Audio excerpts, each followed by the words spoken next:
So good morning, everyone. Thanks so much for having me here this morning. I'm Lucy Cronin, Amazon's Vice President for Public Policy here in the European Union. Now, I don't need to tell anybody in this room that AI is the most transformative technology of our time, capable of tackling some of humanity's biggest challenges, and of course, transforming virtually every customer experience.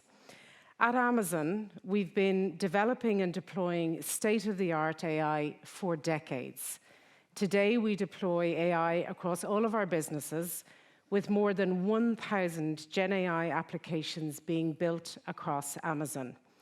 And we provide European organizations and developers with affordable access to AI technology, enabling them to build their own amazing customer experiences. So while we deploy our Nova models internally, we also make them available to third parties. And Amazon Web Services Bedrock offers access to the broadest selection of models from different AI companies, including European models, such as those of France-based Mistral AI. Now, according to research by Strand Partners on unlocking AI's potential, cloud-enabled AI could add more than 386 billion euro to Europe's GDP by 2030, meaning that the growth potential in the EU is greater if it can increase competitiveness in AI. But many hold the view that the EU lags behind in terms of AI development and implementation, while simultaneously seeking to compete on the global stage. I do think, therefore, that it's very fair to say that the EU stands at somewhat of a crossroads. Will it harness the enormous potential of AI? And if so, how will it do that? It's clear that EU leaders recognize the strategic importance of AI.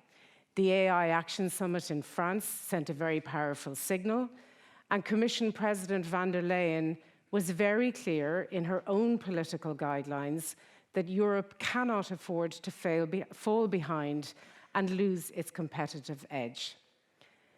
The manifestation of that recognition is evidenced in the planned Apply AI strategy, which aims to promote AI adoption in critical sectors like robotics and transport, in the Data Union strategy, which seeks to improve the availability of data for AI training, and the AI Continent Action Plan, which seeks to strengthen AI skills and talent. And we're also hearing that the Commission may seek to simplify regulation and enforcement relevant to AI, including perhaps modifications to the AI Act. And maybe we'll hear more about that today. That political drive could be a very important catalyst for development and implementation of AI in the European Union. And we at Amazon certainly encourage European policymakers to continue along this path. However, these strategies really must translate into concrete measures that effectively promote innovation, and this requires dialogue with industry practitioners, with scientists and other stakeholders. And while these plans and political aspirations are very encouraging, I note that new requirements that could deter AI development and deployment are being considered, such as those in relation to copyright or sovereign cloud. It is essential that our customers have, one, control over their data, and two, choice as to how to secure and manage this data. And our investment in the European sovereign cloud reflects our commitment to those needs. In addition, it's crucial that the interpretation of existing legislation, like the AI Act and GDPR, does not create additional barriers for innovators. For instance, the Code of Practice for AI models should focus strictly on facilitating compliance, rather than introducing additional rules. And the nomination of numerous national authorities to enforce the AI Act will no doubt create complexity, as will some member state moves to implement implement provisions that go well beyond the Act itself. The risk of this regulatory and enforcement fragmentation is that it will undermine companies' efforts to scale across the EU, which is, as far as I understand it, the very objective of the EU Startup and Scale-up strategy. To sum up on that point, regulatory enforcement must remain aligned with the overarching political objectives here in the EU. However, policy can only establish the political and regulatory framework. It is companies, small and large, that drive competitiveness and innovation. At Amazon, we have a strong track record of actively contributing to European innovation, and of course, we are prepared to do more. Thus far, we have invested 180 billion euro in the European Union since 2010, and we currently employ over 150,000 Europeans. Research, development, and funding are also key areas for enhancing AI competitiveness. And we operate 8 development centres across the EU that are dedicated to cutting-edge AI research and development.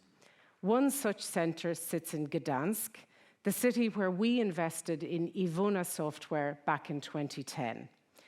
That to scale their text-to-speech technology, which became an important part of the voice of Alexa, with now more than 500 million Alexa devices all over the world.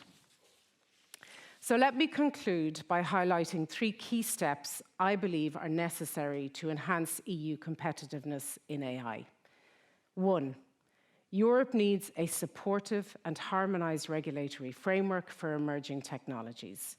National implementation of the AI Act and legal specifications, such as through the Code of Practice for AI models, should adopt a default innovation-friendly approach. This would strengthen companies' ability to leverage the single market, particularly benefiting small and medium-sized enterprises. 2, the EU must address its digital skills gap. According to Strand Partners, 40% of businesses report a lack of digital skills to be an AI adoption barrier. And the private sector, not just the public sector, the private sector has a role to play in this. For example, our own AI Ready initiative to provide free AI skills training to 2 million people globally by 2025 is an example of the role that the private sector can play. And 3, AI technology must be accessible to companies of all sizes, which is a precondition for adoption. We contribute to AI's accessibility through Amazon Bedrock and the other initiatives I've mentioned today. But policymakers need to play their part by not making access to AI technologies difficult for customers who are seeking that access. So with that, I'd like to thank you for taking the time to listen to me this morning, and I wish you all a very successful conference. Thank you.